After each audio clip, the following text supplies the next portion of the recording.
اللہ میں سچے دل سے توبہ کرتا ہوں، اے اللہ میرے گناہوں کو معاف کر دے، اے اللہ میں بہت گناہ گار ہوں، خطا کار ہوں، سیاہ کار ہوں، اے اللہ تو معاف نہیں کرے گا تو کون معاف کرے گا؟ تو اس لیے زندگی کا کوئی پتہ نہیں، کبھی وقت یہ دیا بجھ جائے، کسی وقت بھی یہ چراغ گل ہو سکتا ہے، اس لیے اس سے پہلے اپنے گناہوں کو معاف کروا لینا چاہیے۔ توبہ کے اللہ رب العالمین نے بہت سے فائدے رکھے ہیں۔ سب سے پہلا فائدہ، جو لوگ توبہ کرتے ہیں، اپنے رب سے معافی مانگتے ہیں، استغفار کرتے ہیں، اللہ تعالیٰ ایسے لوگوں کو پسند کرتا ہے۔ اور جن کو اللہ تعالیٰ پسند کرے، جن سے اللہ تعالیٰ محبت کرے، زہ نصیب ایسے لوگوں کے۔ محمد الرسول اللہ صلی اللہ علیہ وآلہ وسلم ایک ایک مجلس میں 100 مرتبہ توبہ کرتے ہیں، اور یہی بات رب تعالیٰ قرآن مجید میں فرماتے ہیں، ان اللہ یحب التوابین، کہ تمہارا رب بہت زیادہ توبہ کرنے والوں کو پسند کرتا ہے۔ وَيُحِبُّ الْمُتَطَہِّرِينَ، گناہوں سے پاک رہنے والے اور آلودگی سے پاک رہنے والوں کو اللہ تعالیٰ پسند کرتا ہے۔ ہم آلودگی سے بچنے کی کوشش کرتے ہیں، دنیاوی آلودگی سے تو بچتے ہیں، لیکن جو مانوی چیزیں ہیں، جو گناہ ہیں، جو غلطیاں ہیں، ان سے بچنے کی کوشش نہیں کرتے۔ اگر اللہ رب العالمین کے محبوب بندے بننا چاہتے ہیں تو اپنے رب کے سامنے جھکنا ہوگا، توبہ کرنی ہوگی۔ اور دوسرا سب سے بڑا فائدہ توبہ کا یہ ہے کہ پچھلے جتنے گناہ ہوں گے رب تعالیٰ ان کو نیکیوں میں بدل دے گا۔ یہ ہے دین اسلام۔ نبی علیہ السلام نے فرمایا تھا، ترکتکم علی المحجۃ البیضاء لیلھا کنہارھا، ایسا دین دے کے جا رہا ہوں جس کی راتیں بھی دن کی طرح روشن ہیں۔ اگر بھولے ہوئے تھے، غلط رستے میں تھے، شیطان کے بہکاوے میں آ گئے تھے، دوست احباب کے جال میں پھنس گئے تھے، آج بھی توبہ کر لیں، پچھلے سارے گناہ معاف ہو جائیں گے۔ رب تعالیٰ فرماتے ہیں، الا من تاب وآمن وعمل عملا صالحا، ہاں وہ شخص جس نے توبہ کی، نیک عمل کیا، فاولئک یبدل اللہ سیئاتہم حسنات، یہ ایسے لوگ ہیں جن کی غلطیوں کو، جن کے گناہوں کو رب تعالیٰ نیکیوں میں بدل دیتا ہے۔ کوئی ہے اپنے گناہوں کو نیکیوں میں بدلوانے والا؟ کوئی ہے اپنی غلطیوں کو نیکیوں میں بدلوانے والا، اجر و ثواب کمانے والا؟ ایسے ہی ہم میں سے کچھ لوگ رونا روتے ہیں کہ اولاد نہیں ہے، کاروبار نہیں ہے۔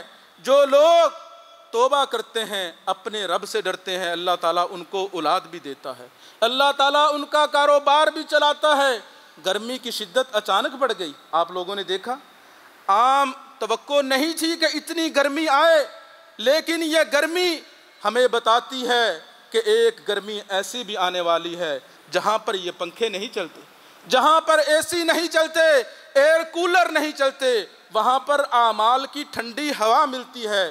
تو نبی علیہ السلام نے ہمیں عملاً توبہ کر کے دکھایا، اور یہی بات قرآن مجید میں رب تعالیٰ نے فرمائی کہ جو انسان اپنے رب سے استغفار کرے گا، بخشش مانگے گا، اللہ تعالیٰ رحمت کی برکھا برسائے گا، بارش ہوگی، بے اولادوں کو اولاد ملے گی، جن کا کاروبار نہیں چلتا، فقیری اور غربت نے جن کے گھروں میں ڈیرے ڈال رکھے ہیں، ان کی غربت دور ہو جائے گی۔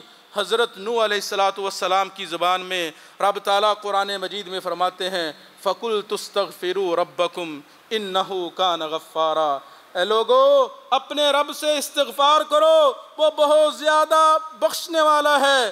یرسل السماء علیکم مدرارا، اگر استغفار کرو گے آسمان سے رحمت کی برکھا نازل ہوگی، بارش برسے گی، جس سے یہ زمین انگوریاں پیدا کرے گی، تمہاری ضروریات پوری ہوں گی۔